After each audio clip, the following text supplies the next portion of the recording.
do a roll call. So we have Ronnie, Aye. Randy, Just telling everybody who's here. Oh. Randy, Kyle, Andrew, Kayla is here, and Aiden is here. So on the agenda are minutes from, what was that, May? May 28th. The 8th? Motion to approve the minutes as presented.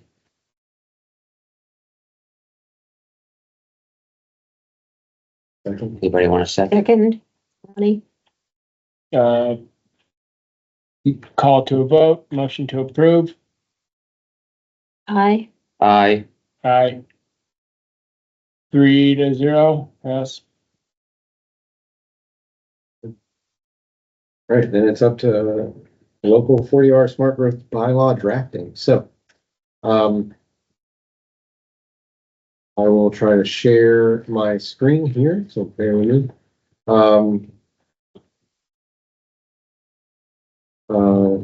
To project the presentation that I've handed to those members of the steering committee who are present. Again, we're going through the 40R guidelines, the working document that we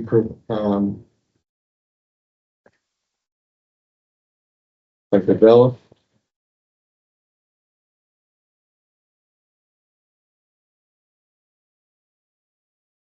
And today we're going to try to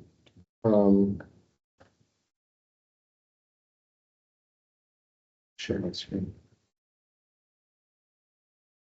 Sorry, apologies everybody. It's still rather new to Teams.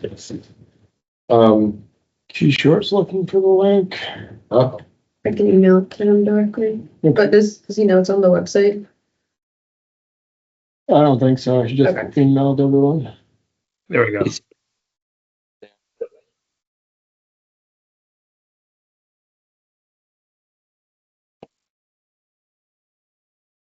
okay. So today, we're circling back to, section 4 on permitted uses. We put in some additional text into the working document that everyone has, the link to. And everyone has, reviewing access, meaning that you can provide comments, highlight text, add a comment, a question. You can also suggest text in line.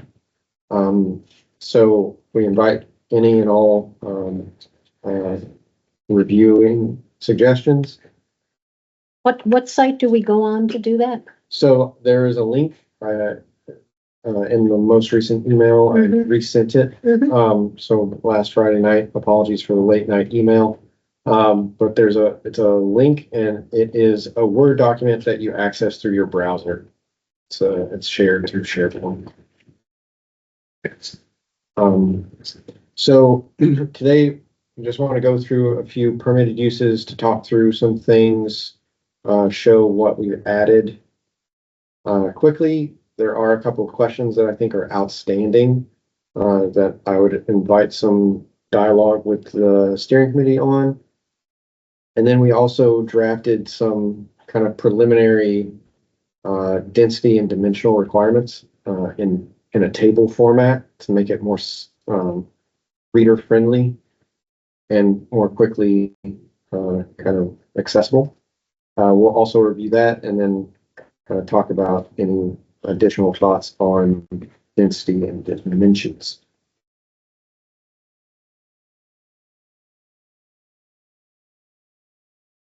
There we go. So there is the outstanding question of how should we best integrate district-specific regulations. The steering committee, I believe, has been kind of agreed upon that we're imagining 2 distinct sub-districts for the smart growth zoning. Currently, we're just calling them East and West. The West district is kind of where we are, what is traditionally kind of the village center of town. It will potentially intersect with several overlay districts, just something to be thinking about. We have our original senior housing overlay is in this area and westerly. Also, the village center overlay is here and westerly. So just something to think about as we start to imagine this on a map and intersecting regulations. The east smart growth zoning district is closer to the Hampshire Mall property, the eastern part of town towards Amherst Town Line along Route 9. This is primarily currently zoned business on both sides, north and south side of the Route 9 corridor, and industrial to the north side as well, which also now includes the new rural senior housing overlay district. So another just consideration, there are several kind of intersecting overlays. So to simplify the work, we're recommending that we replicate East Hampton's format. They don't have a section A for all the general requirements and then a section B. They just have everything in line. I think this will streamline the work as we put text into the draft, the working document. You won't have to jump all the way down to see how east and west differentiate. Mhm. It'll all be right there. So, currently I started just putting things in the general zone section and I was like, this is a hassle. So before I started putting things in lower on the document, as I said, we should just make sure that we're on the same page here. So I'll just go ahead and start striking through some of those sections and we can just ignore the section B. That's okay. All right. So, okay. So jumping into section 4, permitted uses. So really two residential uses. Oh, first off, we added a clause just to make sure that it's clear at the very top of the section for permitted uses. We added the clause that reads, all uses not specifically mentioned are prohibited. It's kind of the base assumption of the zoning bylaw, but it's always helpful to just make it explicit out of the gate. In terms of section 4.1 that relates to residential uses, we've added language for 2 uses that are existing in the town zoning bylaw. So the first one is home occupation. And is that the same? I mean, that's not what I think of when I hear home occupation. Yeah, so home occupation, so this is an interesting distinction. So home occupation can be either a home office, which is essentially you work out of your home and you rarely, if ever, need clients, customers, anybody related to your business to come to your property, right? It's, I guess I don't even know what a good example would be nowadays, but You could be a therapist that you deal with somebody online, for instance. maybe, you're a therapist and you do telehealth. I guess I was thinking of terrorists. Home occupation. No. That's what, yeah. And Well, that's we're why definitely not permitting that. That's why I was You're asking right. if that's the official designation. That is unfortunately, yes, the official use as stated. That's a good point. Yeah. Yeah, so hopefully nothing no violent Okay. uses here. A home business would be, perhaps, I think there's a recent permit in front of the planning board for An attorney. an attorney, right, who does very small amount of consultation from a home office. So we added that because the assumption there is that you would have a residence that also has a business use, but it's primarily a residential dwelling. So question, Kyle, Yeah. since this is going to be in the business zone, will that be a moot point, or do we have to understand that we're either working under the 40R bylaw or the business bylaw? Right.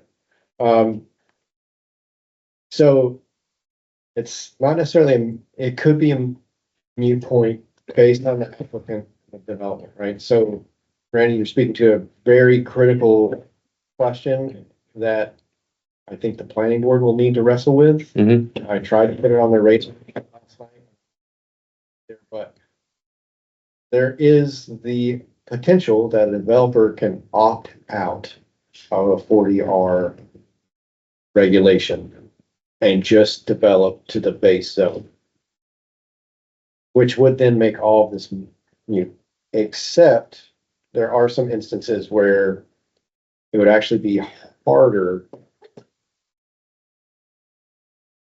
to happen. So maybe not in the case of a home occupation, but there are instances of uses that may require a special permit in the plant, in the business section. Mhm. But if we were to include it in the 40R, it would only require a site plan approval, Okay. right? So there, an example. Yeah. I have property on Russell Street. Okay. Let's say I decide I want to tear everything down and rebuild it all, Mhm. but I want to keep my land surveying business. Right. If I build this under the 40R guidelines, then is my business use not allowed any longer because I'm doing the 40R, or how will that work? No, so in that case, if you're operating out of a structure that is principally a residential dwelling, right? A residential use.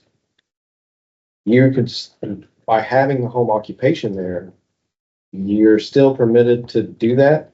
You would just have to redevelop that property with a new, Okay. right?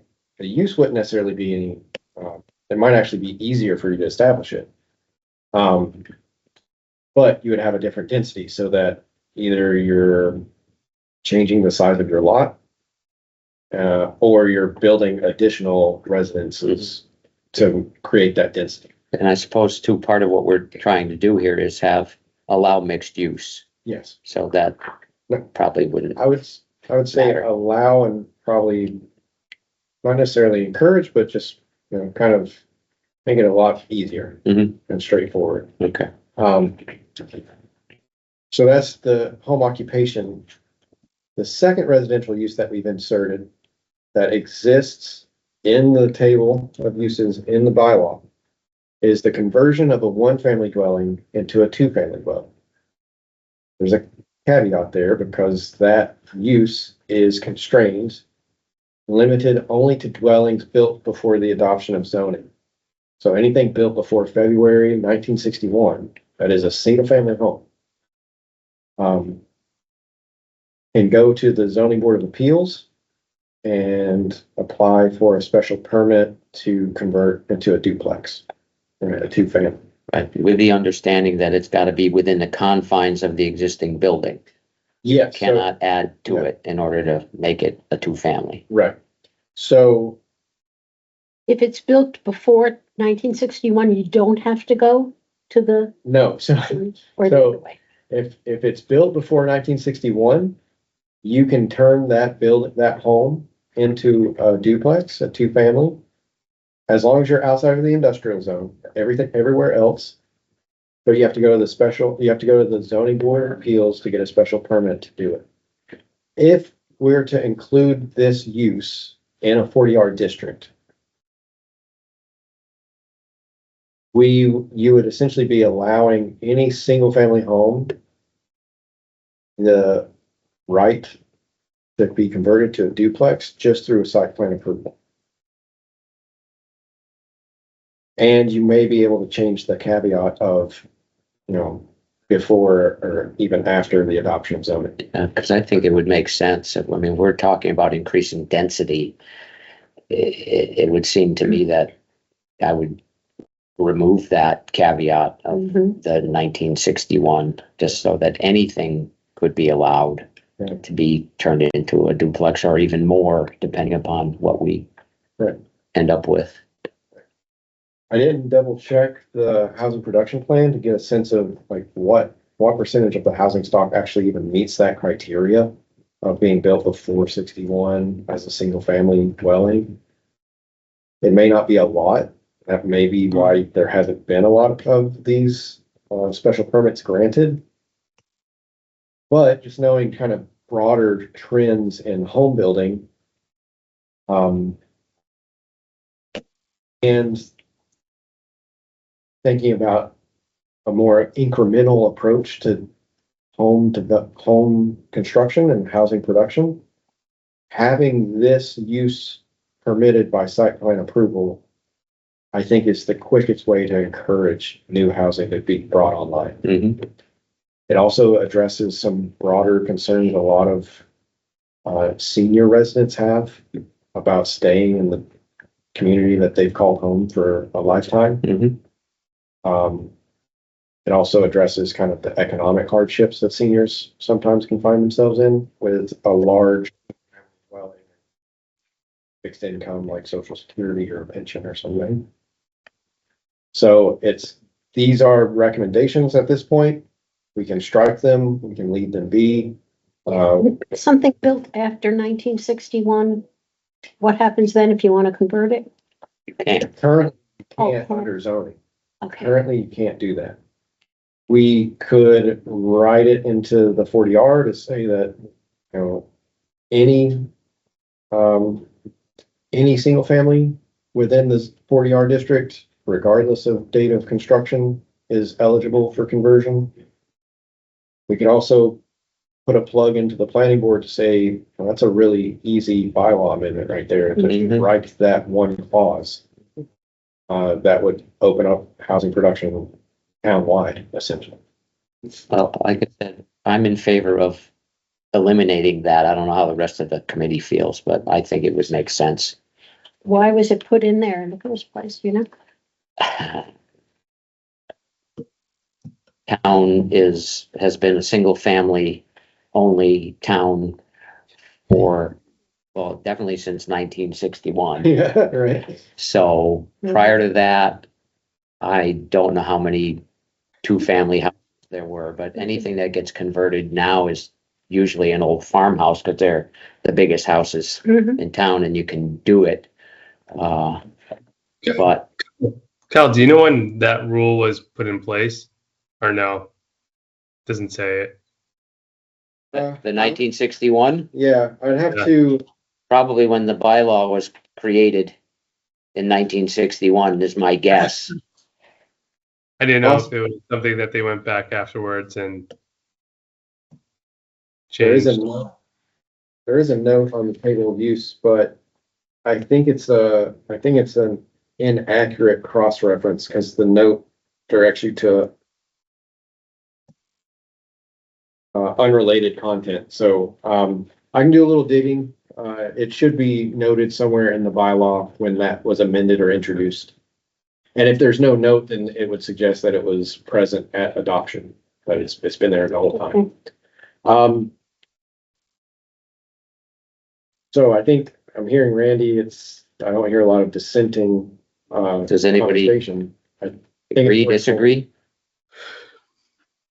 Don't disagree. I think also Randy mentioned, these large historic farmhouses. That does get us into the last kind of topic of this slide. The kind of broad category of multifamily. As defined in 40R, that's any dwelling that has 4 or more units. Mhm.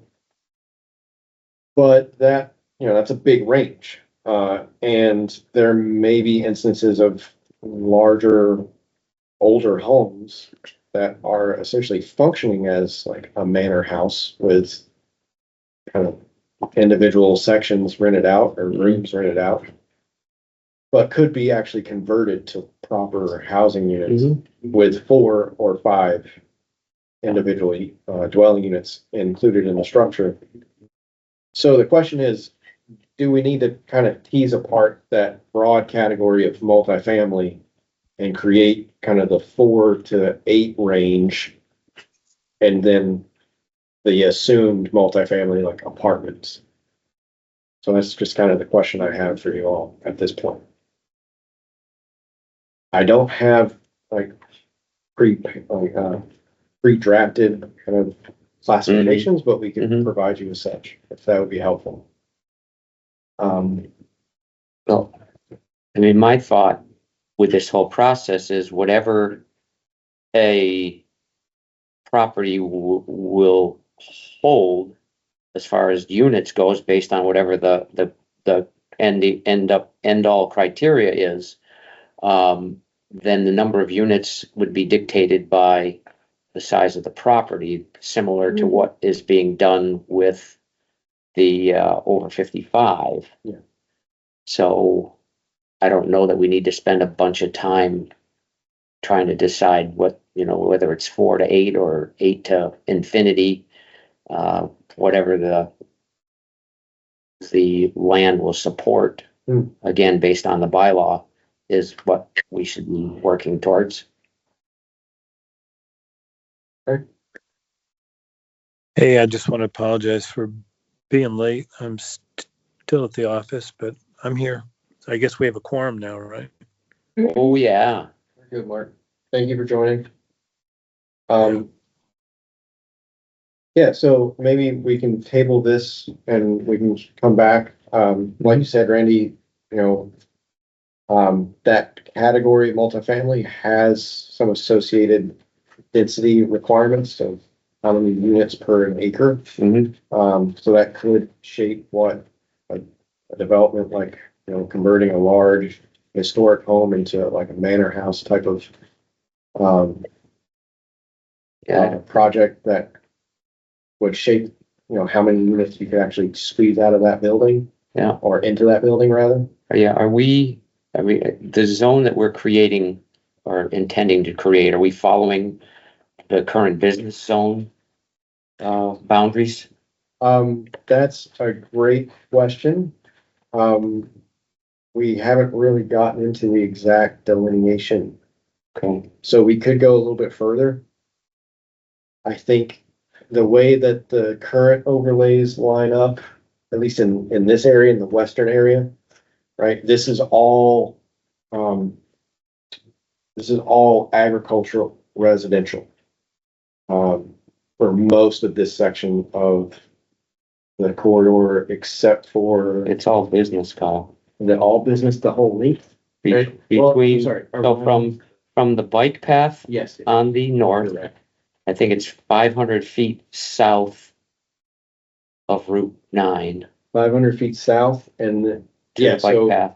yeah, you're right. So So it's all sorry. business. Around the business corridor, which is, it's weird, it jumps. So in this area where we're anticipating the West District, it's zone business from 500 feet south of Route 9, like you said, north to the bike path. Mhm. It changes over towards, I guess that's west of West Street. It extends south to Bay Road to like line up with that. Yeah. And then once we go east past Mill Valley Road, business jumps over to the north side of Route 9. Yeah. And then there's some industrial to the south.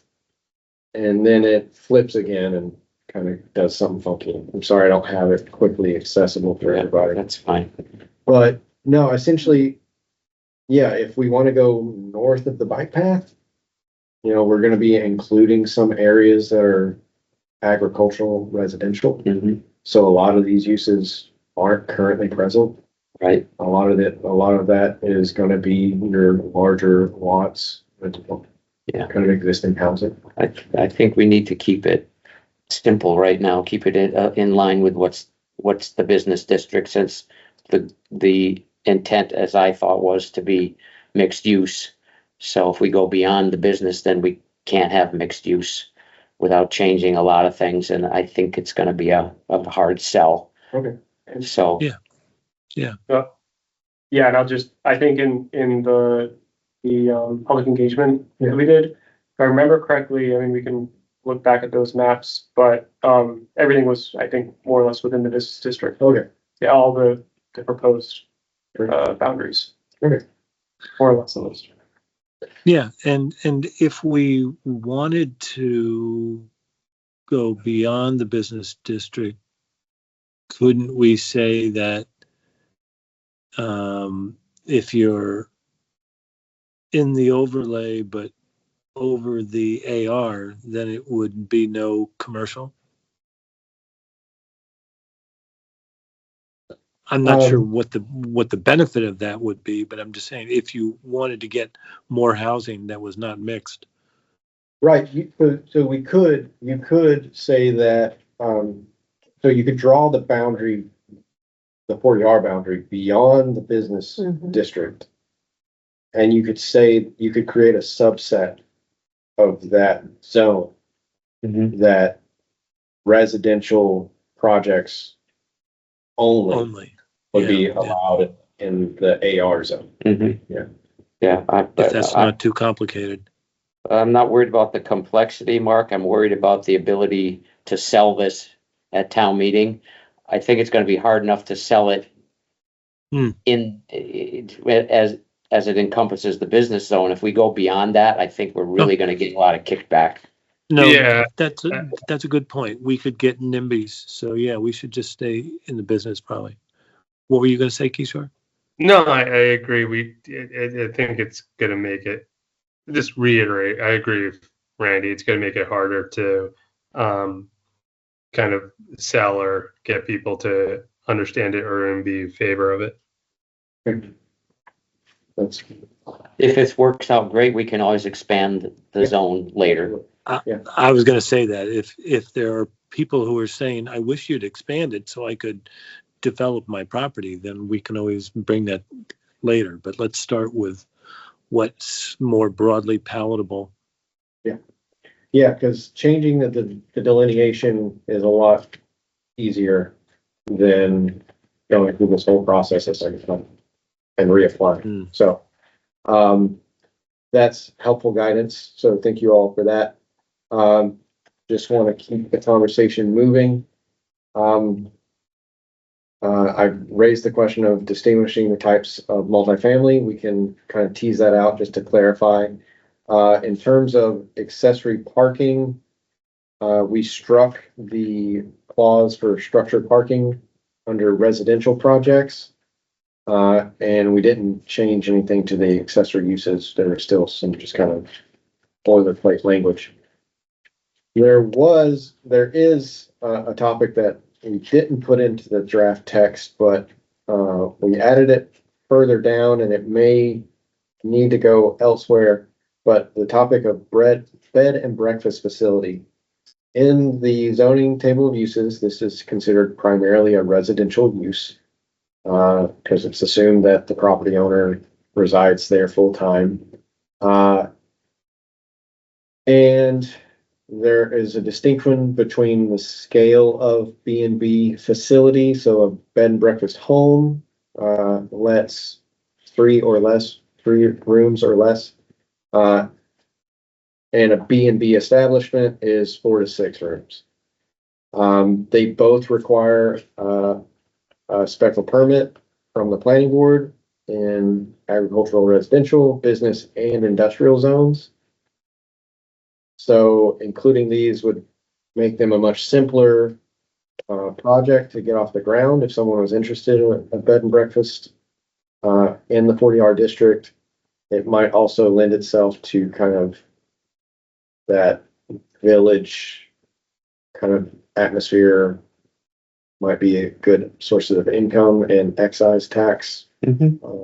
Something to just consider. Do you know if bed and breakfast facilities are treated similarly to a motel in that they have to pay a rooms tax? I'm pretty sure, yeah. If they do it legally. Yeah, yeah. Do you think somebody would do it illegally, Ron? Well, probably. I mean, if you think about the number of unknown short-term rentals that are out there. Yeah. Okay. So, What are you adding or taking away from which document? You're saying you added this in or you? yeah, so I added this in, it comes from the existing zoning. So, we're adding it to the draft document. I just put it in the wrong place. But the draft document for Hadley or for the general 40R or the East Hampton one? So it's the working document that's comes from the general guideline Okay, the one that's online? that's online. Okay. But we're using that for crafting kind of the Hadley local, Okay, bylaw. and I would, you said is assuming that the owner is there at the same time, and that's a real important thing. I think we'd have to include that. Well, the definition of bed and breakfast explicitly states that the property owner resides there. Are you comparing a bed and breakfast to an Airbnb, Ryan? Yeah, I can think that's what I'm thinking of, friends who in Amherst who rented their place for a weekend. Right. It was a disaster. Because we, Okay. we do allow bed and breakfast with a permit, but we Okay. do not allow Airbnbs at this Okay. point in time. You're right, I was confused. So, sorry, my arrows don't start to click. So, So I just had an interesting question. Yeah. So what happens if a property, which is, let's say, when we get to hotel motel, wants to convert their property to dwellings and uses 40R?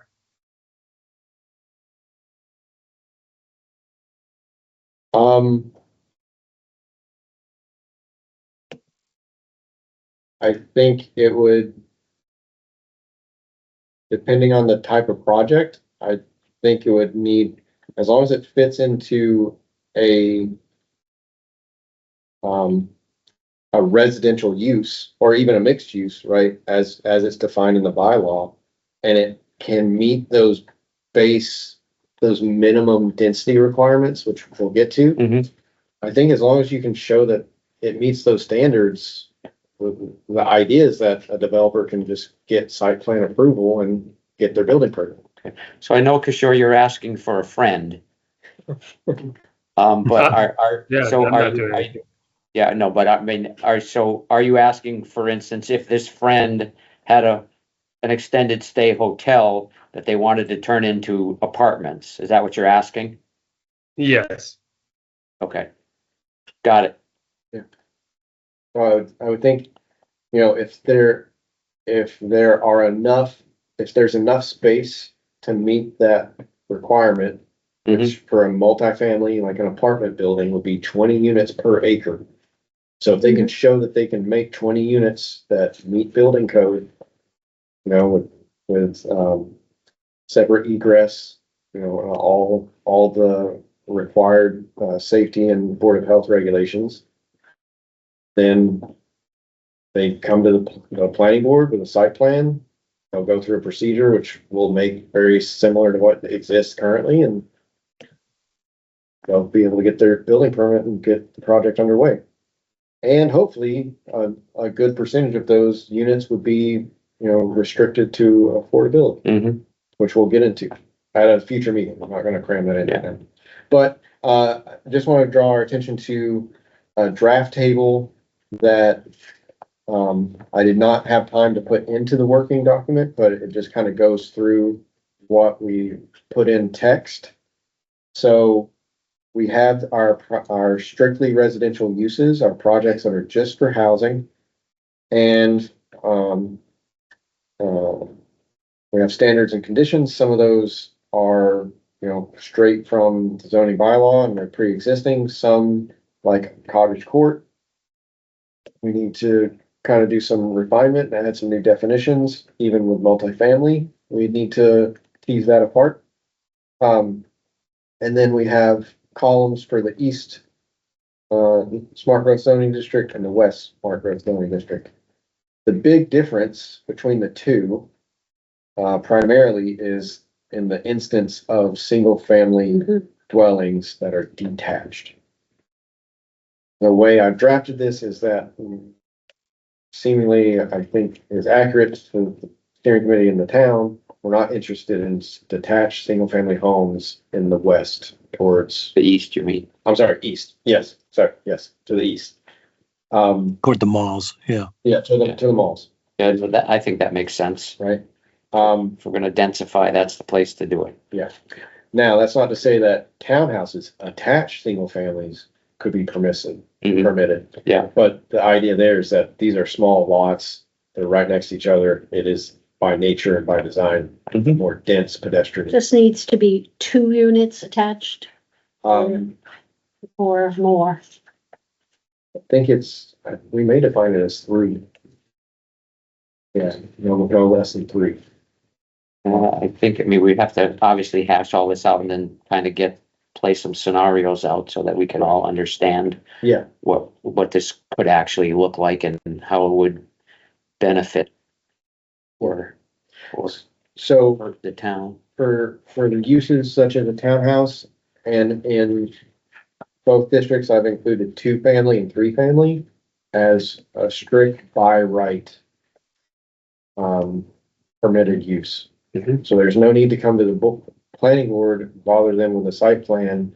It's really just a request for a building permit saying, I have my property. I can show you that in the instance of townhouse, I'm putting a single dwelling on 1/8 of an acre or less. And for a 2-family or 3-family, I'm putting that dwelling, that structure on 1/12 of an acre. If you're trying to get 12 per acre. Mhm. Right. So as long as you can show the building inspector that, and the building commissioner that detail, you're able to get a building permit and go about your business. All the other uses, we still send to the planning board. You have the right to develop it, but we want some oversight. The planning board wants to see that we've got everything in order and it's gonna kind of fit in with the surrounding neighborhood. Any questions about this? Good. Okay. Oh, please, okay, I'm gonna go a lot faster. So, the mixed use, so now we're getting into the topic of, we're either putting a residential use and another use in the same building or on the same property, right? So vertical mixed use, it's all in the same structure. Horizontal, it's all across the same parcel. So currently, the way it's written is that we're only including at least one of the following: a 2-family, a 3-family, or a multifamily into the mixed use project.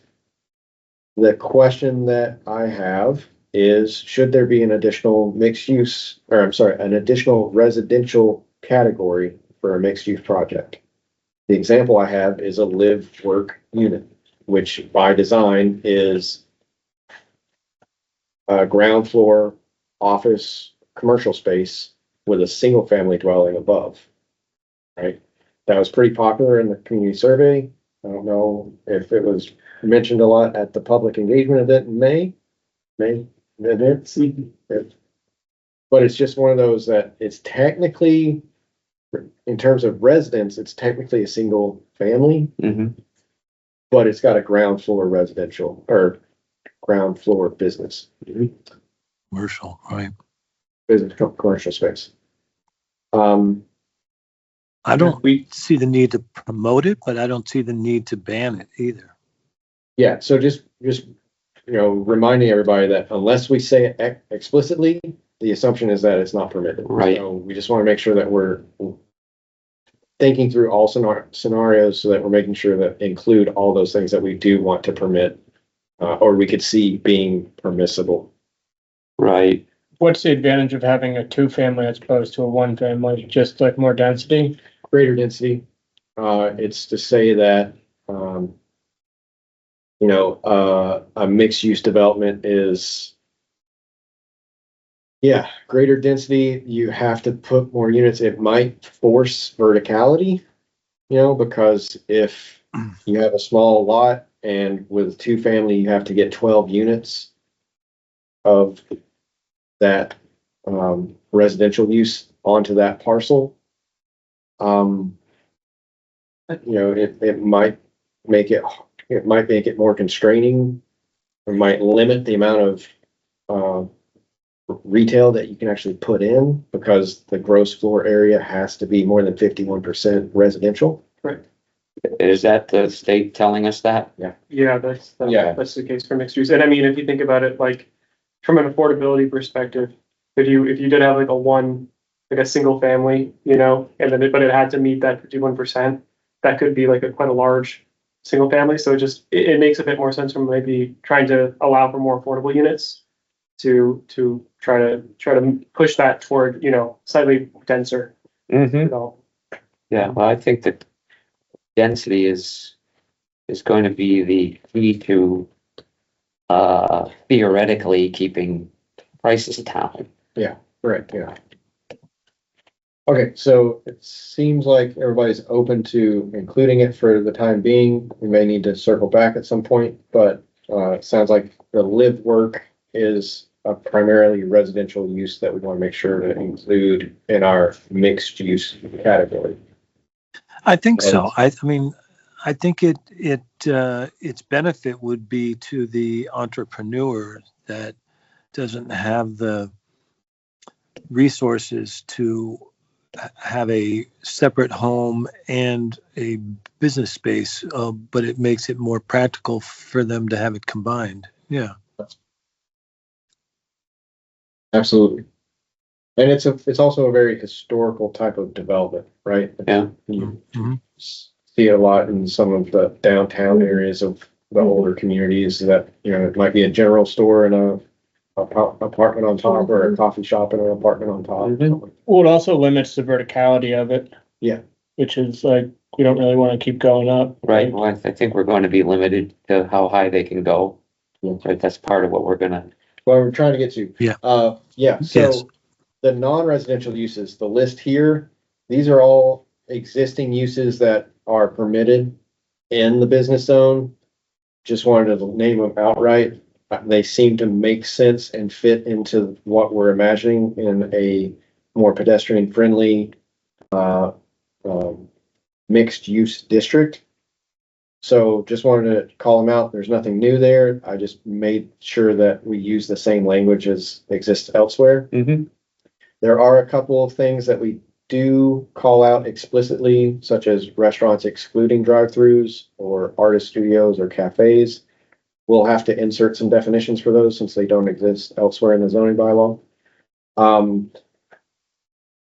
The example of East Hampton has a much longer list. They include a lot more non-residential elements that could fit. We have this category in the zoning bylaw, research and development. It's kind of very limited type of manufacturing that's mostly inside, more than 50 feet away from residents. So it could fall into the category of like a really specialized type of machine shop, or maybe a 3D printing enterprise. There are then some other ideas like, do we want to be okay with, or would you be okay with a childcare facility? That would be kind of development of mixed use. Maybe it's not in the same building, but it's on the same lot. Maybe a kennel or a veterinarian hospital, things to consider. Okay. I have to go. Thank you, Randy. You're Sorry to welcome. make it further. Carry on. Okay. So those are just the non-residential components. We're really just suggesting to keep it, keep things that are already permitted throughout the business district. We just want to make sure that there's now a residential component. So if someone's interested in being a vet in the district or developing that type of space, that use, they just got to think about how does it work with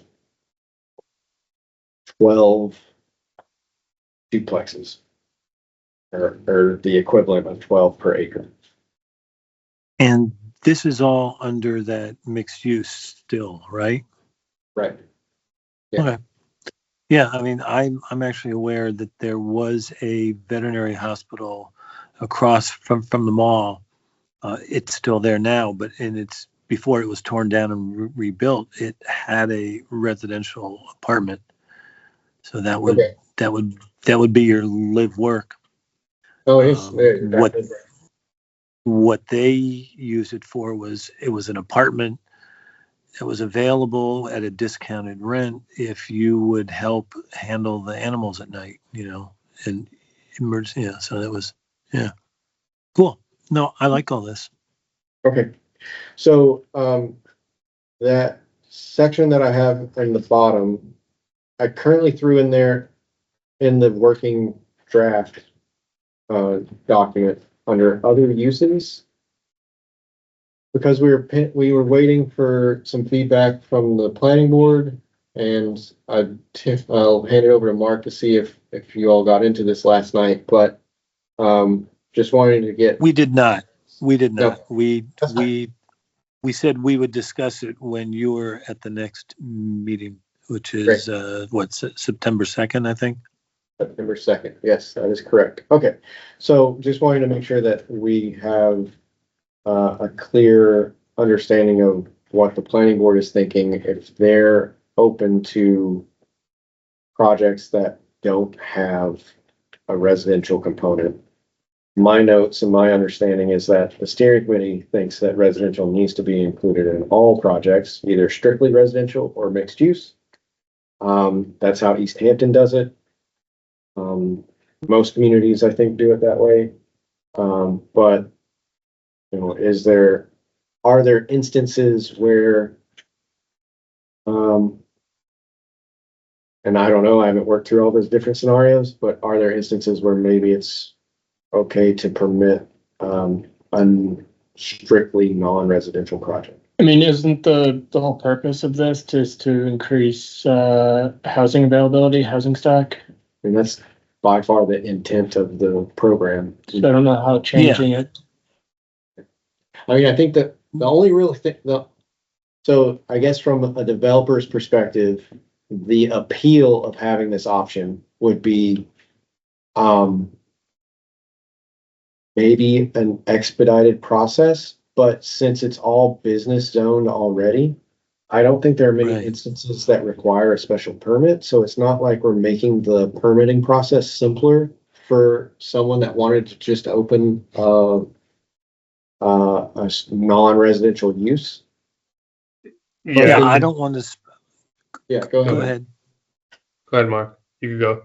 Well, I don't want to speak for the rest of the planning board, but I suspect they would not want to provide a loophole that would get businesses around the planning board, if they don't bring the benefit of more housing. So Yeah, and that's my perspective. yeah, and any new business still has to go through the planning board too. They just, especially if it's a change of use, correct, Mark? Yeah. Yep. Yeah. So, and then at that point, the overlay of rules, zoning rules take place at that point. Yeah, so, and quickly looking through the table of uses, most business commercial uses are permitted in the business district. By right, the handful that require special permit relate to new or used, auto sales. And a lot of craft marijuana uses of any variety. So, I think that, or a bar or tavern, right? So I think you're really just kind of creating a loophole for those uses that the planning board probably wants to get a good look at things and make sure that they're not going to create any, detrimental effect on the community. Kishore, I see you gotta go. Yeah, I have to drop too. Oh. So, Okay. all right. Well, bye. thank you. Well, I'll confirm that for the planning board at their September 2nd meeting, but it sounds like the steering committee is in agreement that we're looking for residential development. So that will be a quick conversation. The one thing that we did keep in the text in this section relates to parking accessory to mixed use projects. In the business district, currently, permitted by right is commercial parking facilities. I'm sorry, in the business district by special permit and in the industrial district by right, commercial parking facilities can be developed. So we kept the text structured parking, e.g. parking garages, because it already exists in this district. And by including it,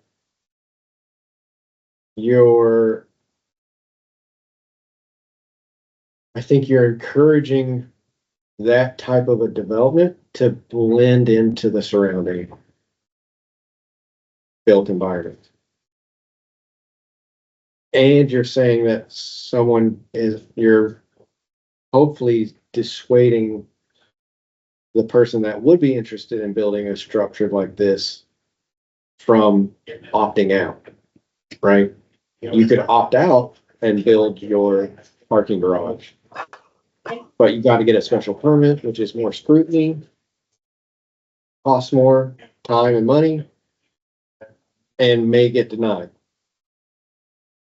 If you opt into the 40R and you show that you're going to build a parking garage, but you're going to make sure that it's attached to, a 3-story mixed use structure with commercial and multifamily on top or duplexes on top, then you're encouraging a developer to come through the 40R process. You go through your site plan approval, which is easier from a developer's perspective, but you're also showing that that parking structure isn't going to be a big block that stands out from the rest of the neighborhood and looks kind of grotesque.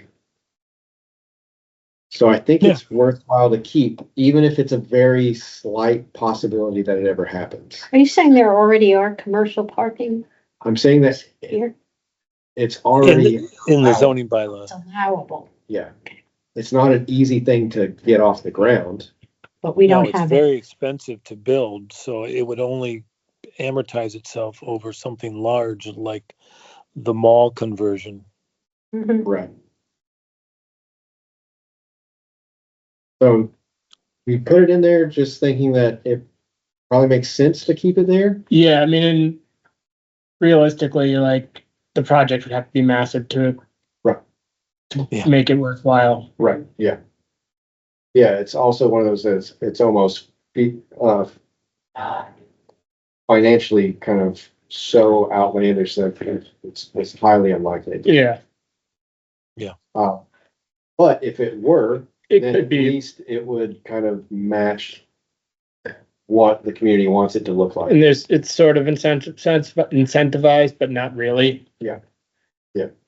Yeah, it's a small carrot, Yeah, rather than just outright denying that. Okay, so that's the only little thing I wanted to talk about regarding that.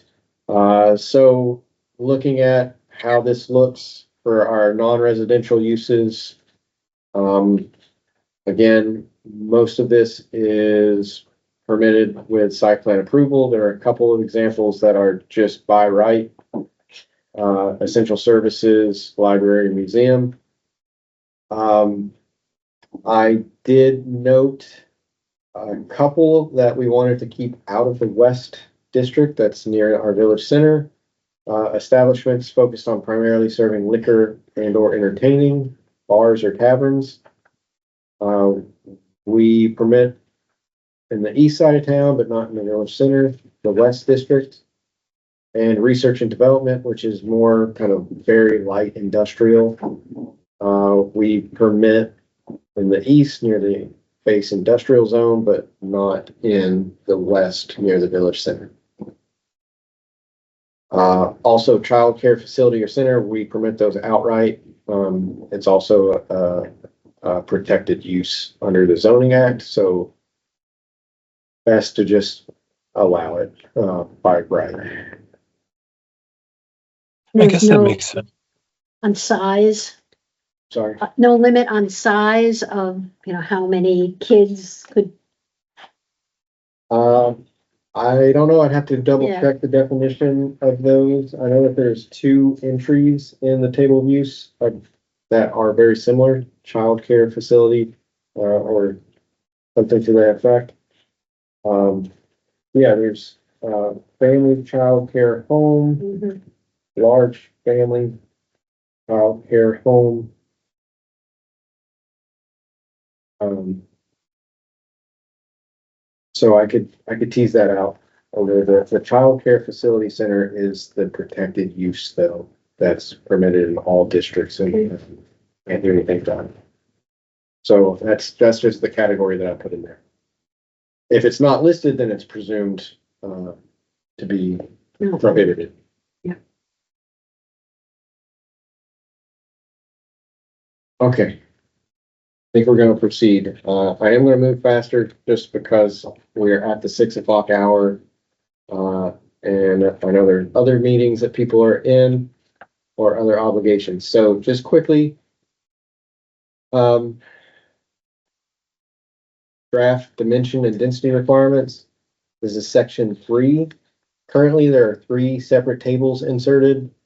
I've created a 4th one to tease apart the height and density, the height requirements for east versus west. Currently, right now, it's just kind of one table, and I'll show you where really the question is in terms of our maximum height in the east, which correlates with our business and our industrial zones. Based on the existing regulations for the town, the maximum height in the business district is 3 stories or 42 feet. Yes, and 42 feet. And the existing industrial district maximum height is 4 stories and 50 feet. So the question for that east district is which of those are preferable? Because it's a full story difference, right? It changes things a bit.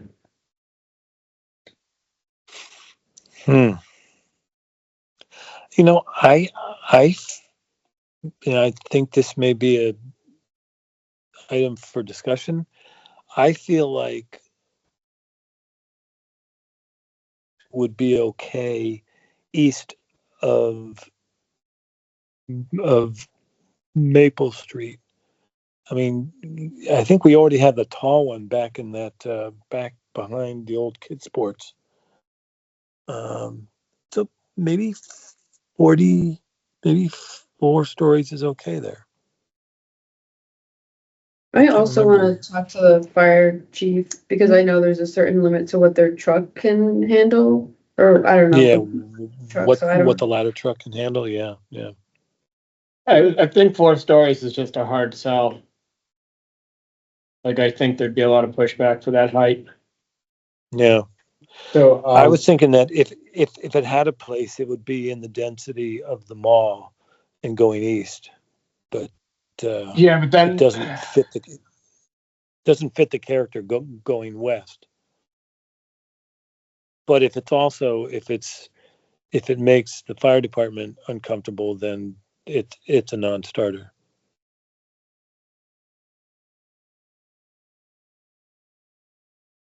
yeah, so that's I paused reaching out to the fire chief because these values come from the zoning bylaw already. So it's already kind of on the books. So happy to follow through with that and see what insights he may be able to provide. I understand that there aren't many examples of that height of a building in town already, even though it is permitted. The 4 stories and the 50 feet is permitted. What in the Industrial zone. industrial? Yeah. Okay. So east of Maple, north and south. Yeah. If it's 3 stories, you have to have an elevator. You Yeah. think, I mean, that's the other, Which adds cost to any projects. And typically, you know, at a certain size, you're gonna have two. And a certain number of units, you'll have two elevators, so that adds cost. Well, I'll just say is on that point, I mean, this would just be allowing that to be an option. The developer would do their own sort of Yeah. financial calculations, see if it made sense. This wouldn't be mandating that anybody develop to that standard or have an elevator.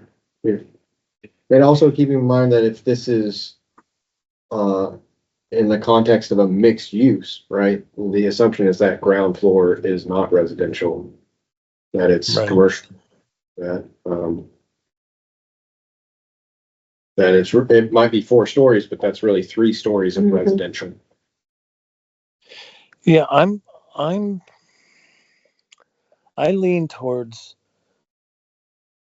like I said, allowing the 4-story, 50 feet, east of of Maple. And the interesting thing is where I'm thinking of it is currently business, and so that would not allow it, right? That's where the mall is. The mall is all business right now, so it would be, Yeah. it would have, if we went with that standard, it would be 3 stories or 42 feet. Right. This Interesting. So that, yeah, yeah.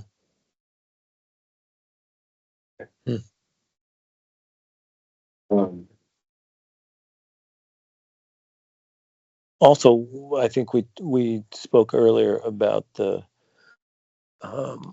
what the boundaries might be. I'm not of the mindset that it follows a complete business district to the Amherst line, but I don't think it needs to go past that drive where Staples is. I don't think the district needs to go beyond that. So if we stopped it at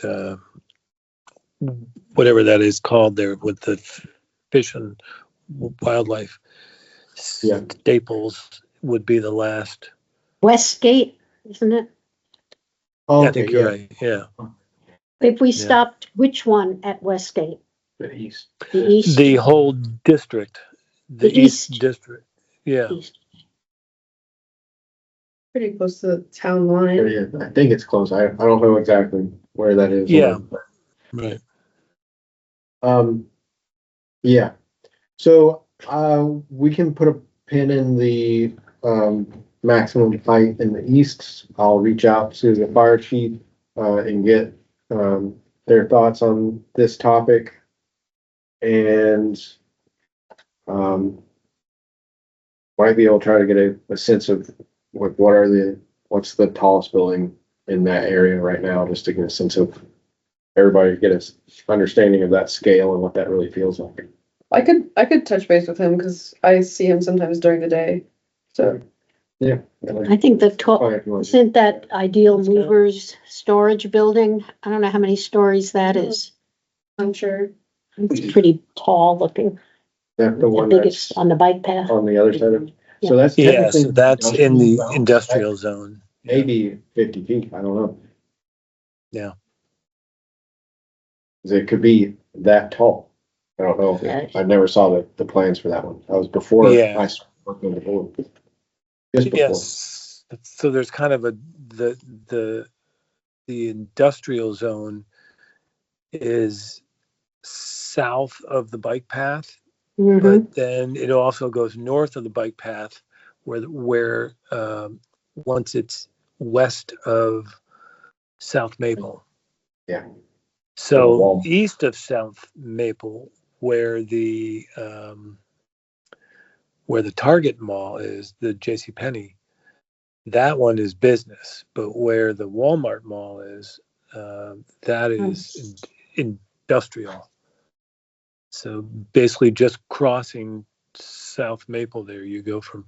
But once you get south of the bike path, the industrial zone extends eastward. So that's how that was able to be built there, because it at that height. If that makes any sense. Goes south of the bike path, so that's all industrial. The height and density requirements is a draft. This is in the document for our west. Um, I didn't put that on there, but this is for the west district. So we match that max height to what's existing for the agricultural residential. So that's 2.5 stories or 35 feet is the maximum. The densities there are what are required by the 40R regulations. And for the west, we would adjust that accordingly and just what we think is what's best. So like 4, because you count the roof, the top that's closed off, it's probably Yeah, it 4 stories. looks pretty tall. Very tall. Looks like 4 stories at the top. Yeah, So we have 2 tables inserted into the bylaw for our area requirements. This is where I did rely on the East Hampton model. Again, from that large packet we prepared, hopefully everybody picked theirs up. We have the East Hampton bylaw to reference. They have 3 distinct subdistricts, 2 of which I think are very good examples. They have their traditional neighborhood village, which are really little pockets within existing neighborhoods.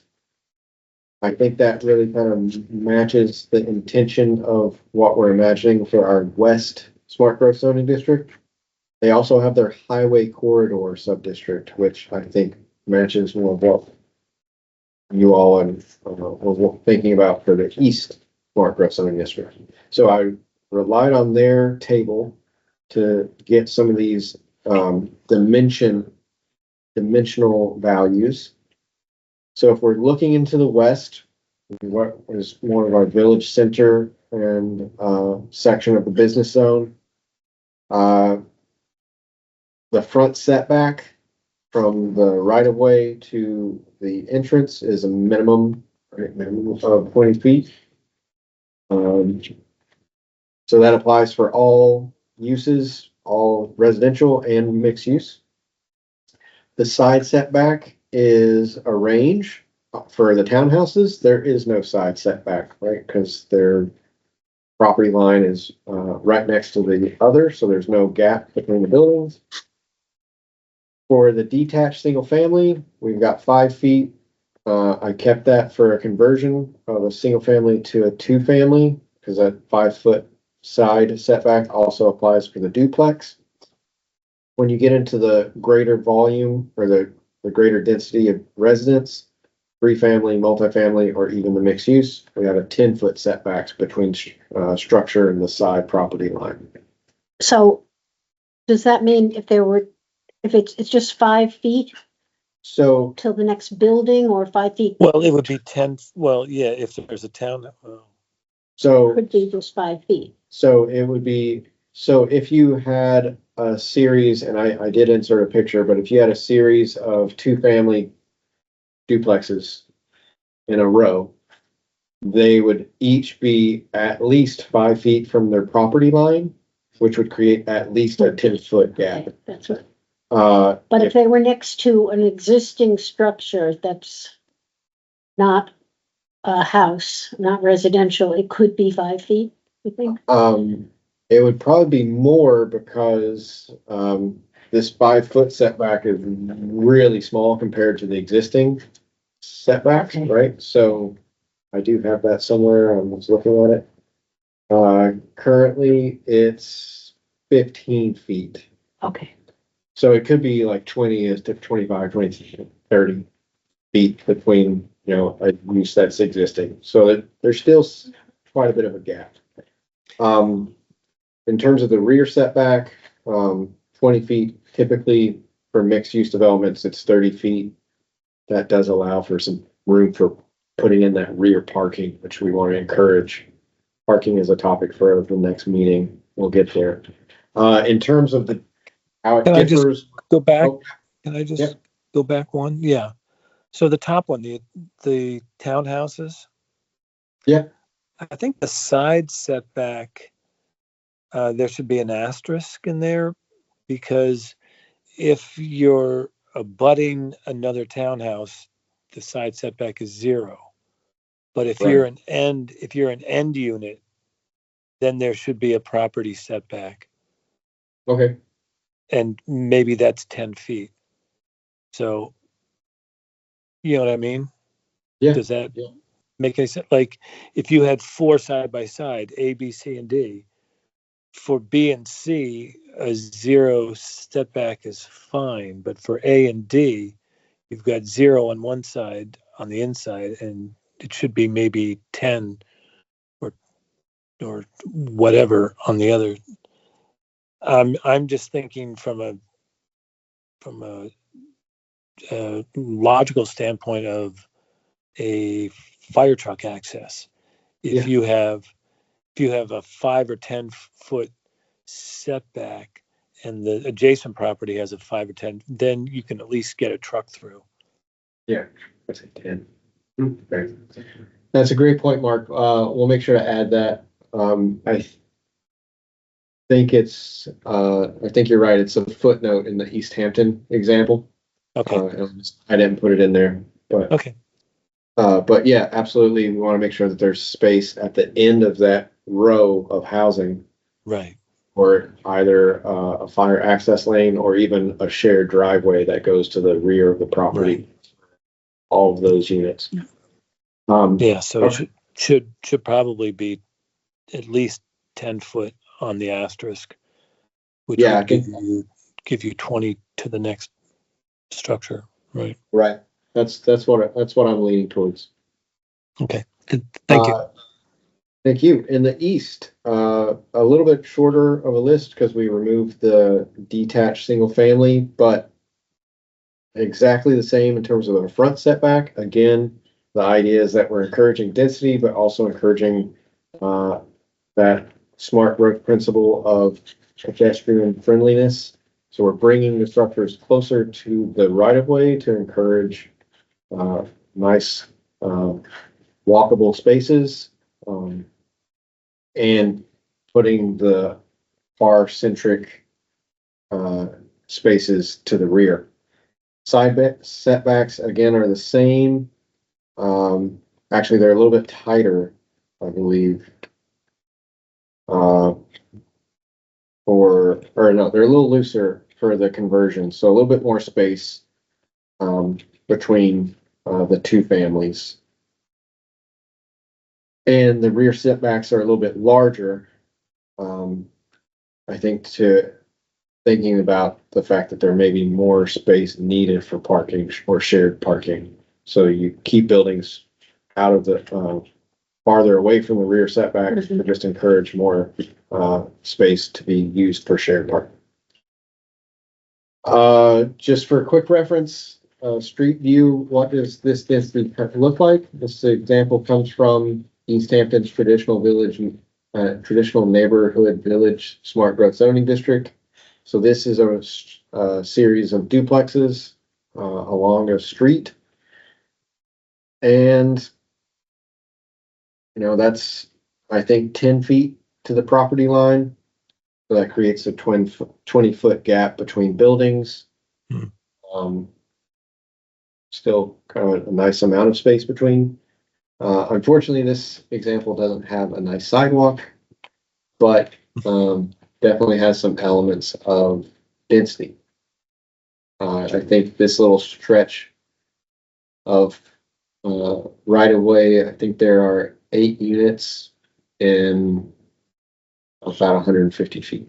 So what is standard frontage requirements for some lots where you would find one property, one dwelling unit, in this type of density, you can squeeze in 8 units. Nice. So any last thoughts or topics before we talk about next steps, set our next meeting, and call it a night? I don't have anything. All right, great. Go ahead, Andrew. So looking ahead, our next sections will be maybe solidifying what we've discussed here. It sounds like we are on the same page on most of it. There's still a few topics we'll want to circle back to. We won't do that at the next meeting. We'll spend the full meeting time talking about new topics. We're gonna get into the affordability and the parking requirements. I'm hoping the affordability, we can actually make it pretty succinct and pretty straightforward. The parking requirements may need some more conversation. The town has a very unique approach to setting parking requirements. It's, I believe, a 2-to-1 ratio. So for every square foot of gross floor area, no matter what the use, there's a 2-foot requirement for parking, 2 square feet. Yeah. It's not a very common approach. It's something that the planning board wants to be reevaluated and is on my work plan for the planning board assistance program that I offer. So hopefully I'll have some research and some best practices to think about, but we'll look at some of the examples of parking that we provided. Feel free to look ahead. And then take the time to read through the affordability sections. Those can get kind of convoluted when we're thinking about the income requirements and whatnot. And just to show that we're going to strike through sections B, and we're just going to start putting all of the text in line and distinguishing between the difference, the districts just in line of section A. Are we thinking late September? I'm available late September. I would suggest waiting, giving us a few weeks, because there's a lot of thinking and research we want to do for the parking topic. Affordability might be more straightforward, but I want to prepare our assessment of the existing parking in town and give some good scenarios for what may be more appropriate for smart growth. Sounds good to me. All right. I don't have my calendar up. So like the 17th or the 24th would be the last 2 Wednesdays. Right.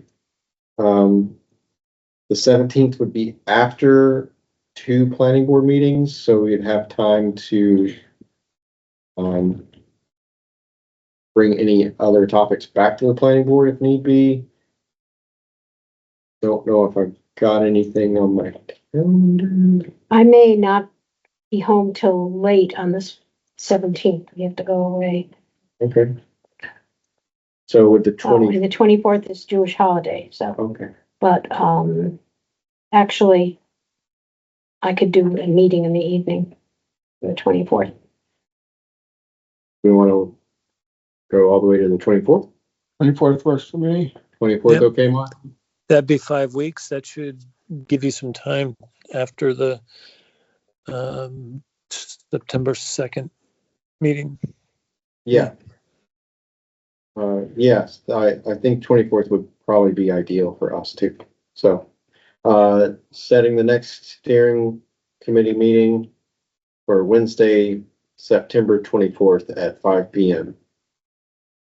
Same location and hybrid meeting for 5 o'clock. Okay. great. Okay, please feel free. You have your reference packets.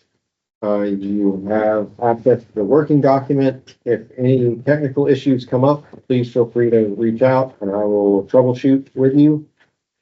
And put questions right into the working document. I'm trying to look at it every couple of days just to review, make sure I'm not missing anybody's thoughts. And we will look at affordability and parking in late September. Great. That's all for us. Back to you, Mark or Andrew, working as I will pass to Mark. No, if you have been the acting chair, you go right ahead. I guess, do I have a motion to adjourn? So I would so moved. move. There you go. I would second then. All right, so